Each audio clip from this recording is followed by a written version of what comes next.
You are now listening to Mark the Medium of Mark's Unexplained World on Hinckley Community Radio, a non-profit podcast radio station. And this episode tonight is about the Silent Twins. So over to you, Mark.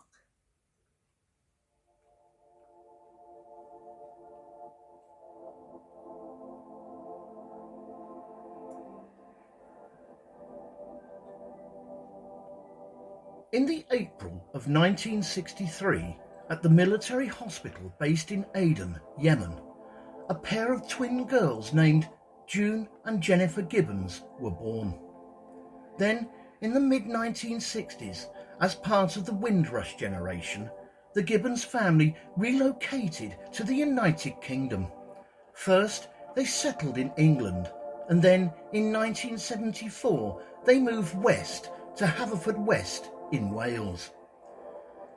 Their births were not unusual, and when they were still quite small children, they seemed to be two quite ordinary little girls. But very gradually over time, their parents began to notice that June and Jennifer Gibbons were not quite like other little girls. As they grew up, they became known locally as the Silent Twins, since they would only communicate with each other. Eventually, as they got older, both women were admitted to Broadmoor Hospital, where they were held for 12 years. It would not be until one of the twins met her untimely death that any sense of normality would be reclaimed by the surviving twin. Greetings, Unexplainers. Thank you for tuning in and listening to the oral equivalent of the Rubik Cube, that is, Mark's Unexplained World. My name is Mark Hughes. I am a psychic medium, a head-banging 80s rocker, and a paranormal investigator, but not all three at the same time, of course. Tonight, I'm going to tell you the curious story about the Silent Twins. And this week's necessary disclaimer. This story is a tale that sadly involves someone losing their life, so may prove upsetting to some. And as always, you listen at your own discretion, and all opinions and comments are strictly my own, but the facts still remain. I also apologise if I pronounce anything incorrectly. My English, although it is my first and only language, to me the spoken word is far worse than the written word. Anyway, let us get back to the story. So, who were the Gibbons family? Both parents were Caribbean immigrants. The mother, Gloria Gibbons, a housewife, and the father, Aubrey Gibbons, who worked as a technician for the Royal Air Force. As well as the identical twins, June and Jennifer Gibbons, who were born in 1963, the couple also had three other children.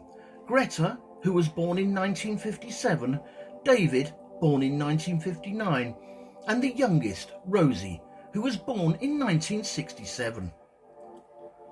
As mentioned in my intro, the twins were born on the 11th of April 1963 at a military hospital in Aden, Yemen, where the army had deployed their father.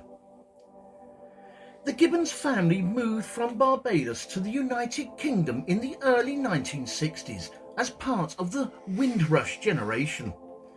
And on an early interesting side note, the Windrush generation was when, after World War II, many Caribbean people migrated to North America and Europe, especially to the United States, Canada, the United Kingdom, France, and the Netherlands, as a result of the human losses during the war.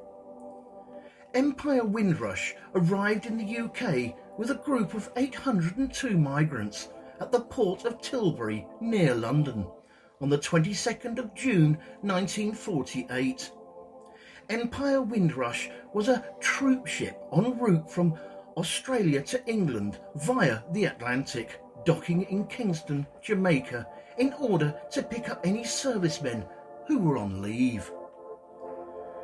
An advertisement had appeared in a Jamaican newspaper, offering cheap transport on the ship for anybody who wanted to travel to the United Kingdom. Many former servicemen took this opportunity to return to Britain with the hopes of rejoining the RAF, while others decided to make the journey just to see what England was like. Unlike previous ships, the arrival of the Windrush received a great deal of media attention and was reported by newspaper reporters and newsreel cameras all over the world.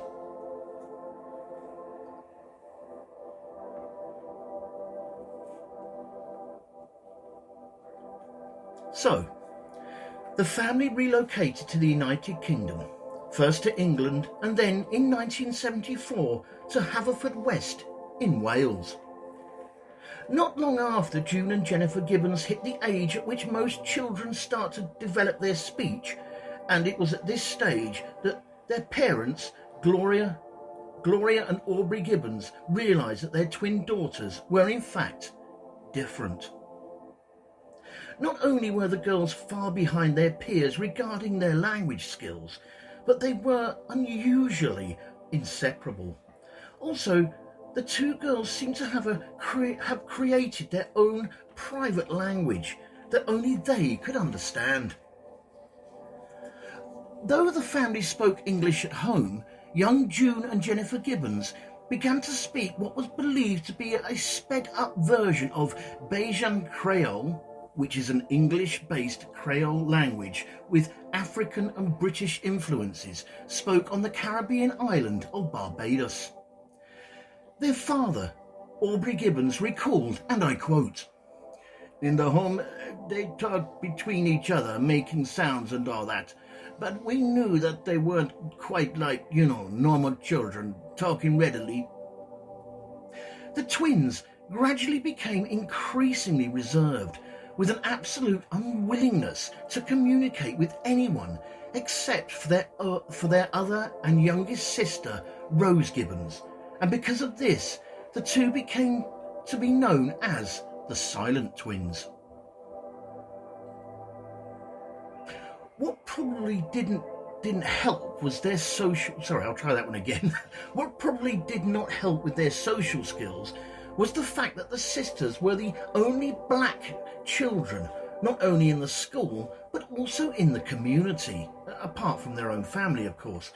And as a result of this, they were often ostracised at school.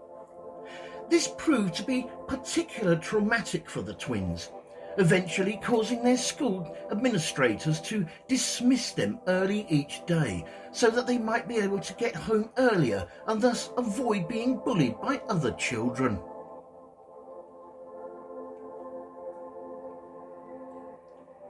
Slowly, over time, their language became even more idiosyncratic, which is not surprising.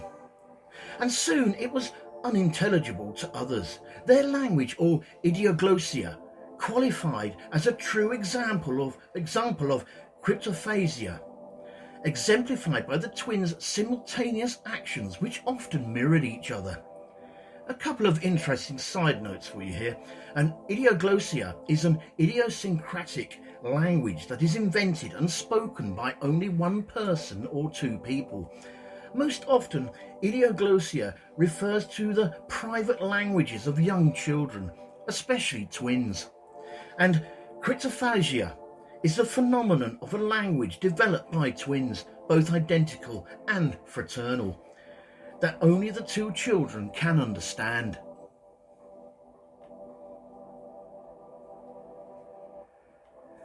By the time the girls were teenagers, their language had become fully idioglossia, unintelligible to anyone else. The girls continued to attend school, and over time they started to develop various other peculiarities, like refusing to read or write in school, and more precise mirroring of each other's actions. In 1974, a medic who was administering vaccinations at the school noted their impassive behaviour, and he notified the child psychologist. The twins then began seeing a succession of therapists who all tried, unsuccessfully, to get them to communicate with with other people.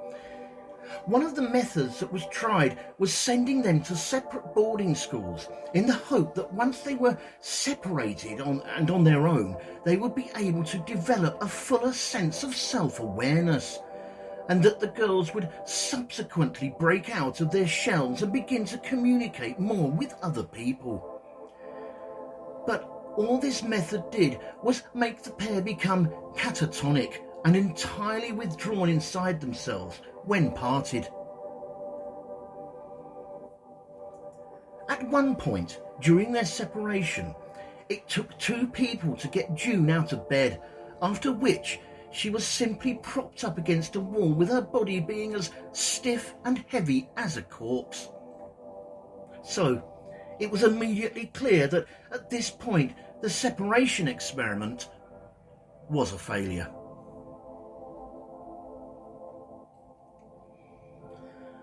Upon being reunited, June and Jennifer Gibbons clung even more tightly to each other and became even more withdrawn from the rest of the world. They even stopped communicating with their parents, except by writing letters or short notes for them. After a short break, we'll look at how the girls came to spend their time in a maximum security hospital for the criminally insane, and how the twins started a career between themselves of writing both stories and poems.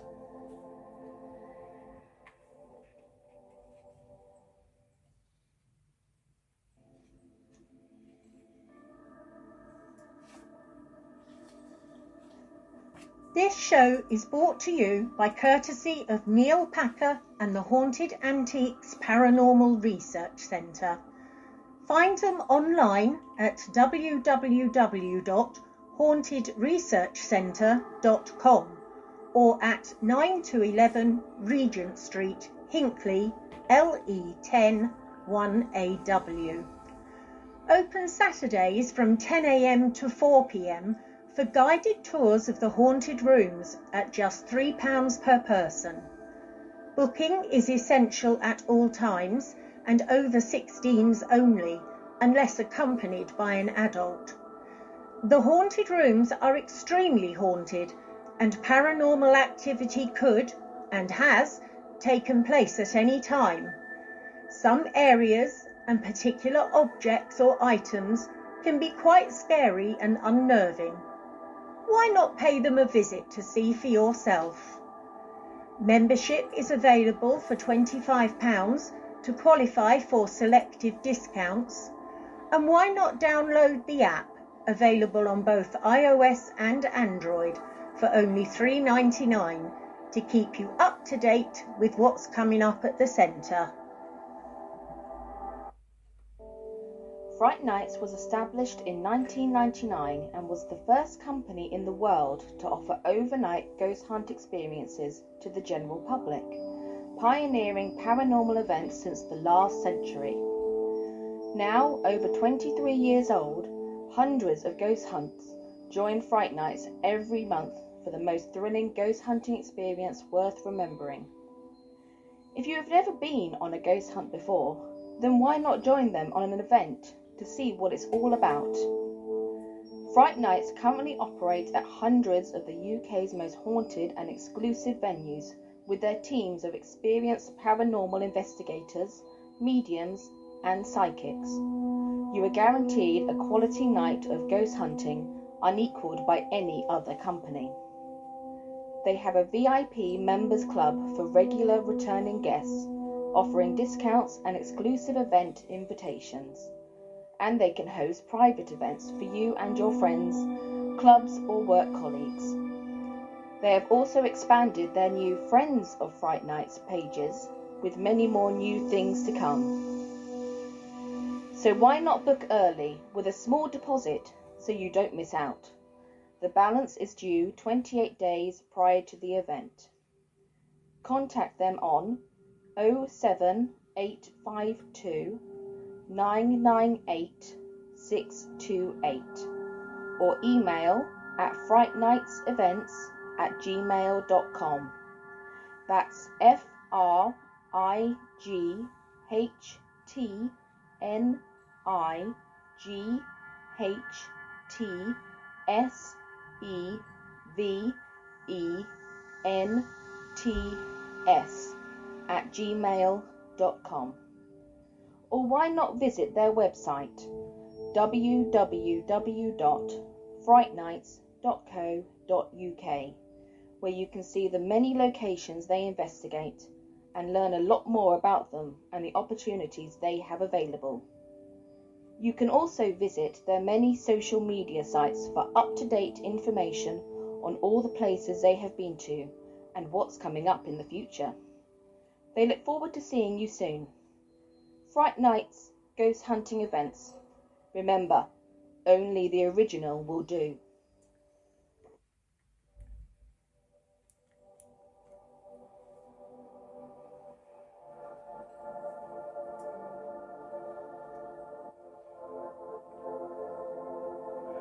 Retreating to their bedroom, which they shared, June and Jennifer Gibbons spent several years isolating themselves, playing with dolls and creating elaborate fantasies that they would sometimes record and share with their younger sister Rose, who was, by this time, the only recipient of communication from them within the family. They created many plays and stories, all in the sort of a style of a soap opera. In an interview for a newspaper, The New Yorker, in 2000, June Gibbons actually said, and I quote, "We had a ritual. We would kneel down by the bed and ask God to forgive our sins. We would open the Bible and start chanting from it and pray like mad. We would pray to him not to let us hurt our family by ignoring them, to give us strength to talk to our mother, our father. We could not do it. Hard it was, too hard."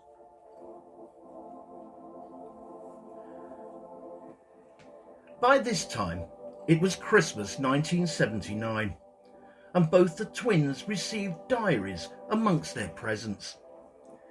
This was a bit of an inspiration, and just the perfect gift for the girls, as they could express themselves with the written word, and even start further development with their passion for writing.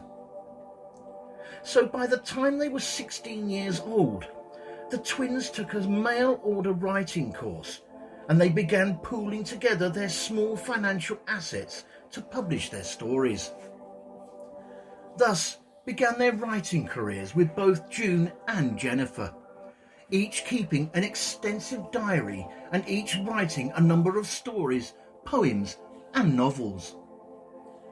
Most of their material was primarily set in the United States, particularly in Malibu in California. Their stories usually involved young men and women who exhibited strange and often criminal behaviour. June Gibbons wrote the novel titled The Pepsi-Cola Addict, in which the high school hero is seduced by a teacher, then sent away to a reformatory where a homosexual guard makes a play for him. Both girls pooled together all their unemployment benefits in order to pay to get the novel published by Vanity Press. This was the only accessible work by either of the Gibbons sisters, which up until October 2022 remained unavailable for purchase and was only held in 5 libraries around the world. It was then published as a limited edition print by the publishing company called Cashin's Gap. It was finally published as a mainstream paperback this year in May 2023 by the publishing company Strange Attractor. I did find the Pepsi-Cola Addict available on Amazon's website as a paperback at $14.99, if you're interested, of course. The twins' other attempts to publish their novels and stories were, for some reason, unfortunately unsuccessful. Although the aforementioned publisher Cashin's Gap is planning some future releases by June and Jennifer Gibbons.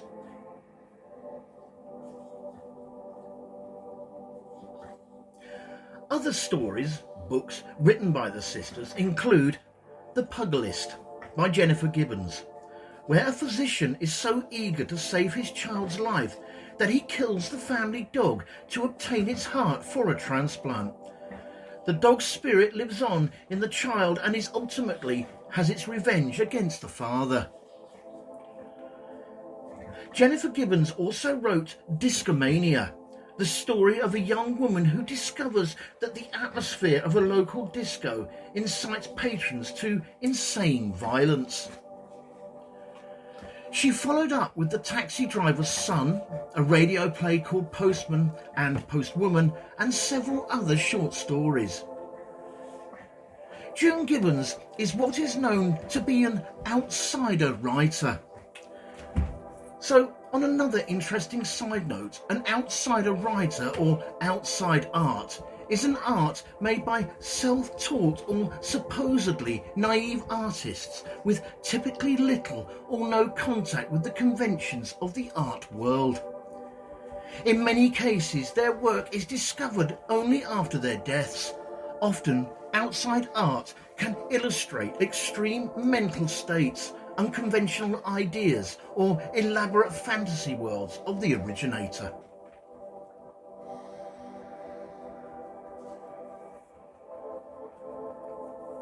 After the printing of their book, The Pepsi-Cola Addict, the silent twins started to become bored with simply writing about life outside their bedroom walls and longed to experience living outside of their bedroom walls instead. By the time they were 18, June and Jennifer Gibbons had started experimenting with drugs and alcohol and began committing minor crimes such as vandalism and petty theft.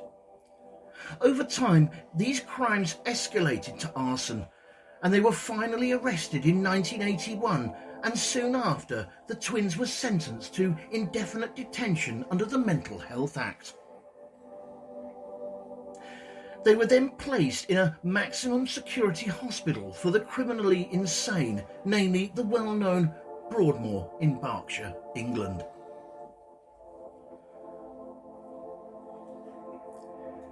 Being hospitalised at Broadmoor did not prove easy for the sisters. The high security mental health facility was not as lenient about the girls' lifestyle as their school and family had been. They remained at Broadmoor for nearly 12 years. June Gibbons later blamed this lengthy prison sentence on the selective mutism, and I quote, Juvenile delinquents get 2 years in prison. We got nearly 12 years of hell because we didn't speak. We lost hope, really. I wrote a letter to the Queen asking her to get us out, but we were trapped. Instead of the hospital letting them retreat into their own worlds, the doctors at Broadmoor began treating the silent twins with high doses of antipsychotic medicines, which meant that the sisters found themselves being unable to concentrate properly on their writing. Not only that, but Jennifer apparently developed tardive dyskinesia, which is a nasty neurological disorder resulting in involuntary repetitive movements. Their medications were apparently adjusted sufficiently to allow them to continue writing their copious diaries that they had begun in 1980, and they were able to join the hospital choir, but unfortunately they lost a lot of interest in their creative writing during this time.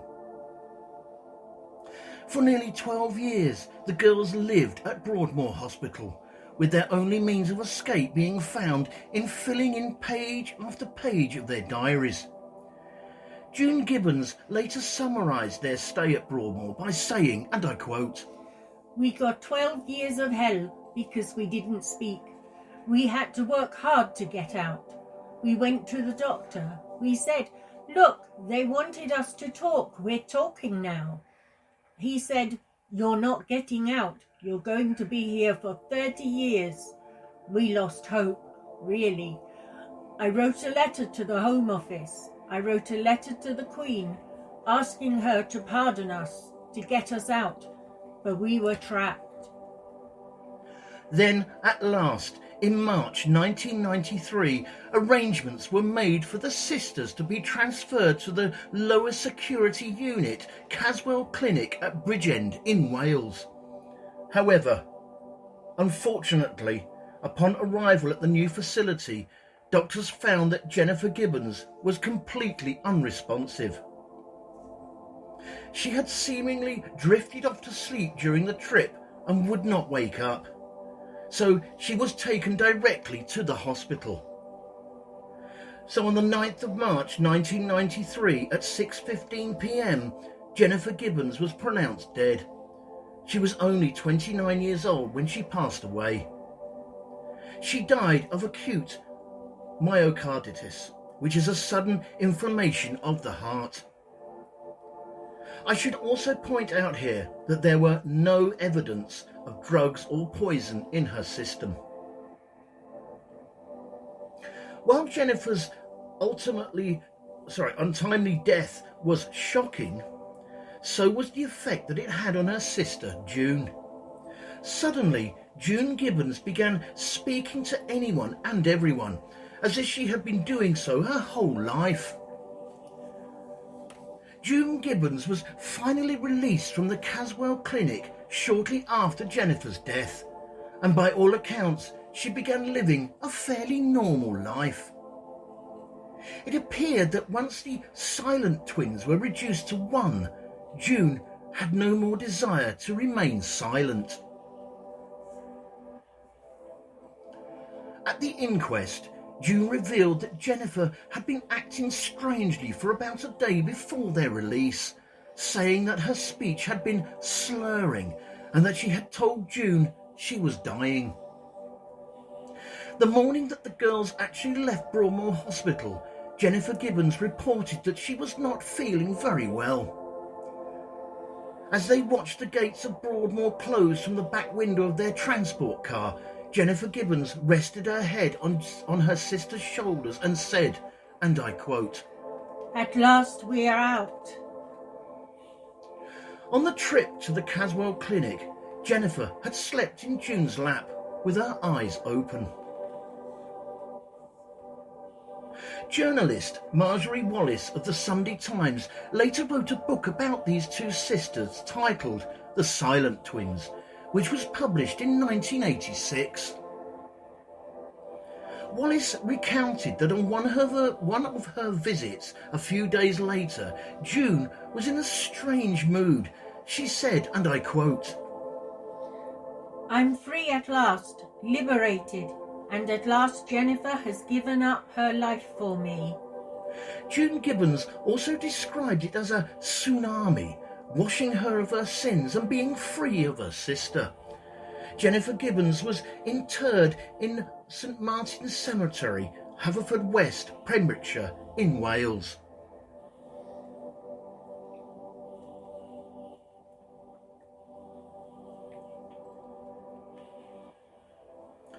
One of the things that the journalist Marjorie Wallace realised during her visits to the sisters at the hospital was that the girls had been preparing for one of them to die for quite some time. It seemed that they had concluded between themselves that one had to die so the other could live normally. Naturally, following this strange visit with the sisters, Wallace alerted the doctors to the conversations that they had shared. However, the doctors told her not to worry and said that the girls were under strict medical supervision.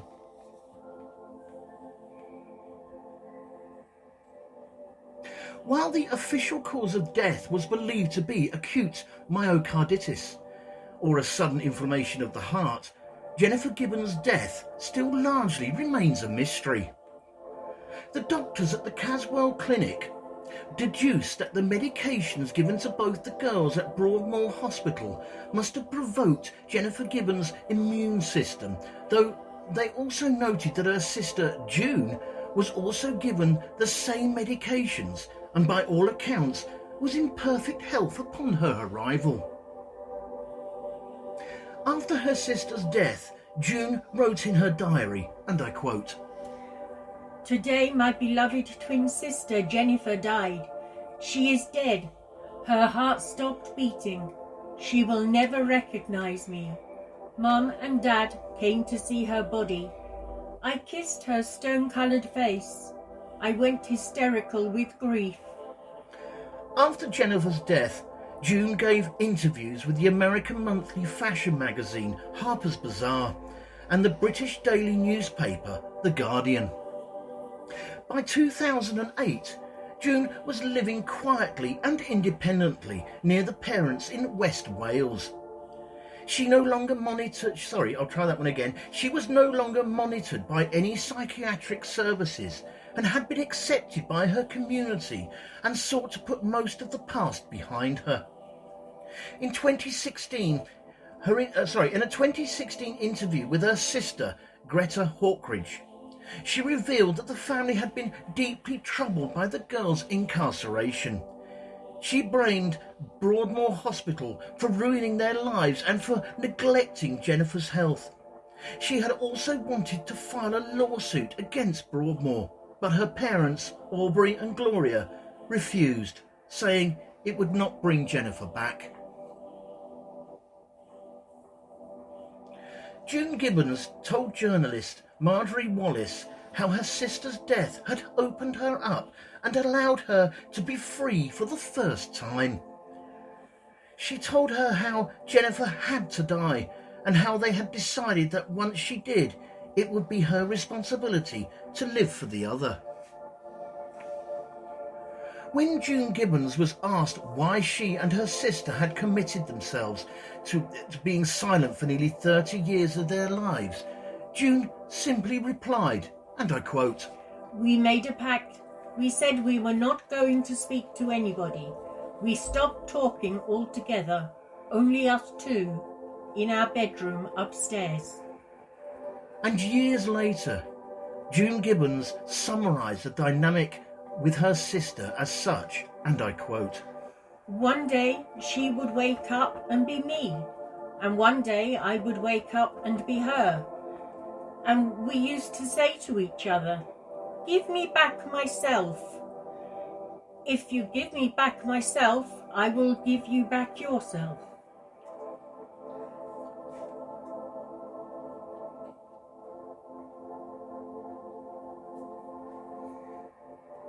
Thank you all for taking the time out to listen to this episode of Mark's Unexplained World. In the next episode, show 57, we are going to be looking at the Paracot murders. Now, the Paracot murders were a series of indiscriminate poisonings carried out in Japan in 1985. The police were unable to gather any evidence about the murders. All the beverages were poisoned with the herbicide Paracot, except for one, which was poisoned with Dicot, placed in or near the vending machine where the victims would consume the beverage. The case, to this day, still remains unsolved. This show was written and researched by myself, Mark Hughes, and proofread and edited by Linda Hughes. The actors in this episode were Mark Hughes, Linda Hughes and Denise Pula. With special thanks to Neil Packer and the staff at the Haunted Antiques Paranormal Research Centre in Hinckley. And a big thanks to everyone for listening. Mark's Unexplained World, because there's more to the paranormal than meets the third eye. And remember guys, keep it real, because being real is better than being perfect. This show and all its contents are covered by basic copyright of Mark the Medium.